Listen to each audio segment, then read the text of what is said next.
مسلم ابن عقیل کی شہادت کتنی پڑھی جاتی، لیکن خود مسلم کی شہادت کے اندر اگر آپ دیکھیں تو باقاعدہ اپنی شہادت سے پہلے عمر سعد کو 3 وصیتیں مسلم ابن عقیل نے کی تھی. اور دیکھیے مسلم کو پتا تھا کہ میں مولا کے لیے اپنی جان دے رہا ہوں، جنت میرے لیے یقینی ہے، حق کے اوپر بالکل 100% سے زیادہ ان کو یقین تھا کہ میں حق پر ہوں اور جنت میرا حق ہوگی. لیکن کیا ہے جو 3 وصیتیں کی، پہلی وصیت عمر سعد سے یہ کی تھی کہ میرے ذمے 700 درہم کا قرض ہے، 700 درہم کا قرض ہے، میری تلوار اور زرہ بیچ کر میرے قرض کو چکا دینا. دوسری میری وصیت یہ ہے کہ مجھے دفن کر دینا، اور تیسری وصیت یہ ہے کہ میرے آقا و مولا تک میرا پیغام پہنچا دینا کہ وہ کوفے نہ آئے. یہ 3 وصیتیں کی تھی.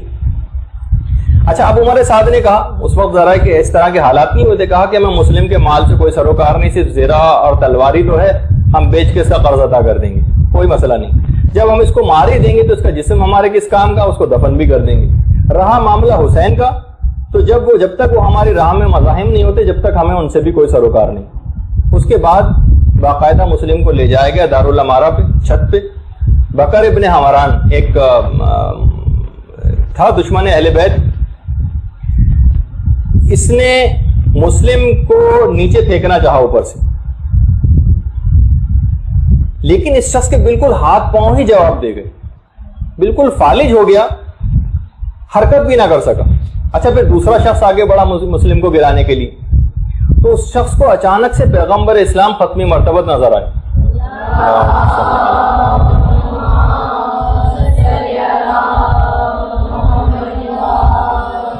پیغمبر اسلام کو دیکھتے ہوئے شخص اتنا دہشت زدہ ہوا کہ دارالامارہ کی چھت سے گر کے نیچے مر گیا. یہاں تک کہ ایک تیسرا شخص تھا، اس نے مسلم کو وہیں پر شہید کیا چھت پر ہی. اس کے بعد مسلم کے لاشے کو اوپر سے نیچے پھینکا. مسلم کا سر 2 ضربوں سے جدا کیا گیا، لیکن علامہ مجلسی سے فرماتے ہیں کہ ہائے افسوس نواسہ رسول کا سر 12 ضربوں سے جدا کیا گیا. خیر، تو اس میں بھی اس پورے واقعے کے اندر بات یہی تھی کہ خود مسلم اس بات کے لیے بڑے کنسرن تھے اور بہت اس بات کو محسوس کر رہے تھے کہ اگرچہ مجھے شہادت مل رہی ہے لیکن 700 درہم کسی اور کا قرض میرے سر کے اوپر ہے، میں اس کو ادا کیے بغیر کہیں اس دنیا سے نہ چلا جاؤں. شہادت ہونے کے باوجود اس بات کی بڑی انہوں نے خیال رکھا.